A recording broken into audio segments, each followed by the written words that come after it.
What if the breakthrough you've been praying for is already scheduled in God's perfect time?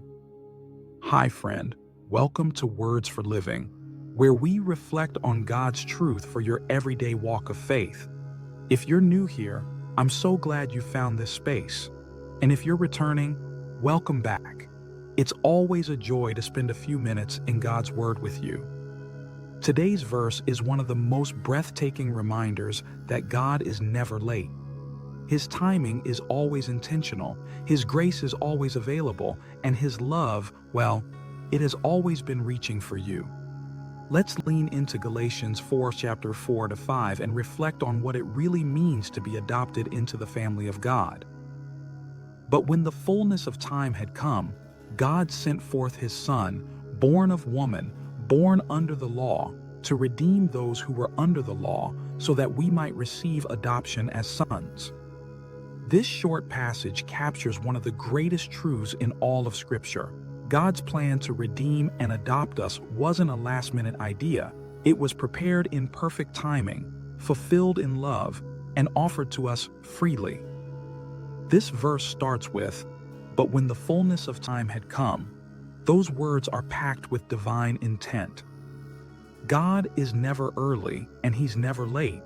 He doesn't work on our human clocks, but on His eternal timeline.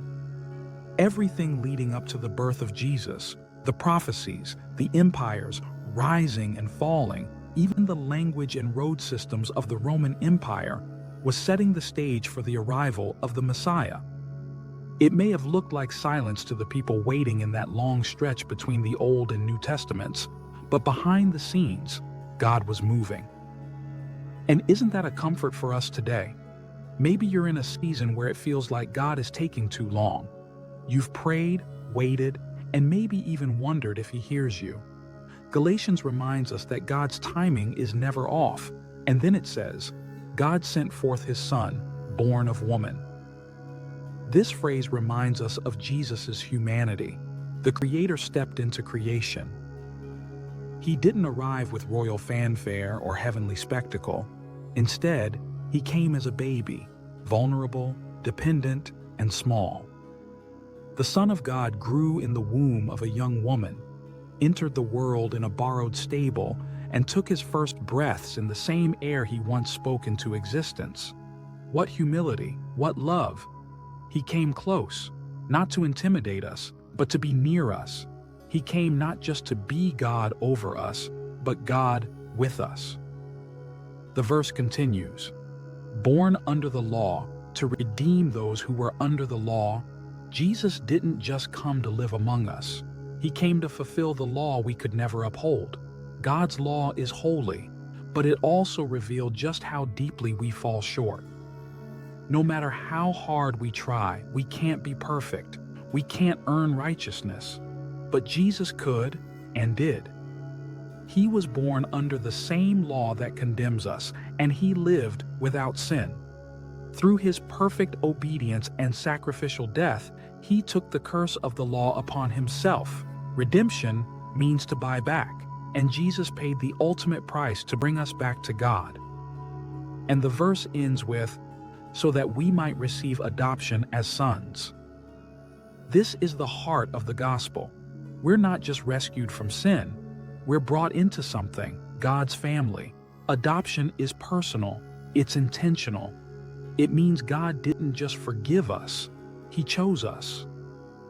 And here's where the language matters. Paul says that we might receive adoption. That word might shows us that this is a gift, but it's not forced. God offers it freely, but we must choose to receive it. You are invited to belong, to be fully known and fully loved, to call the Creator of the universe your Father. This isn't about religion or rules, it's about relationship. It's about walking each day not as someone trying to earn favor, but as someone already chosen, already embraced. If you've ever wondered whether you're wanted, the cross and the empty tomb both scream a resounding yes. So take a deep breath. Let those words settle in. You are redeemed. You are adopted. You are His. You don't have to keep wondering if you are enough. You don't have to keep striving to be good enough, holy enough, or perfect enough. Jesus already is enough, and he came at just the right time, not just in history, but for you, right now, in this moment.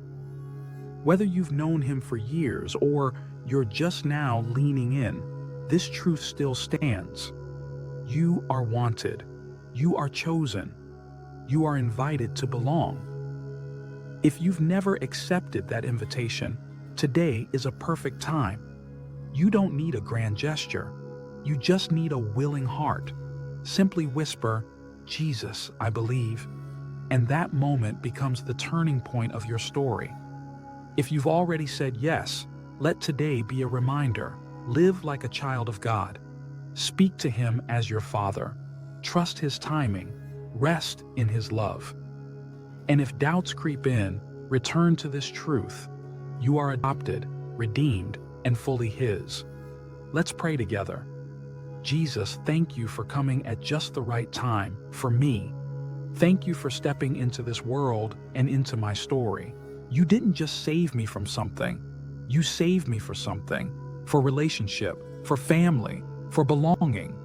I don't want to strive anymore. I want to rest in your love. Help me receive this gift of adoption with a grateful heart and live each day knowing I am your child. In your name, amen. If this encouraged your heart today, I'd love to hear from you. Share in the comments. What part of today's message spoke to you most? And if you made the decision to follow Jesus today, let us know. We want to celebrate with you and support you on your journey. Be sure to like the video if it blessed you, and share it with someone who may need to be reminded of God's perfect timing and unfailing love. And if you're not already subscribed, hit that button so we can keep walking through Scripture together, one truth at a time. Until next time, remember, you are loved, you are chosen, and in Christ, you are home.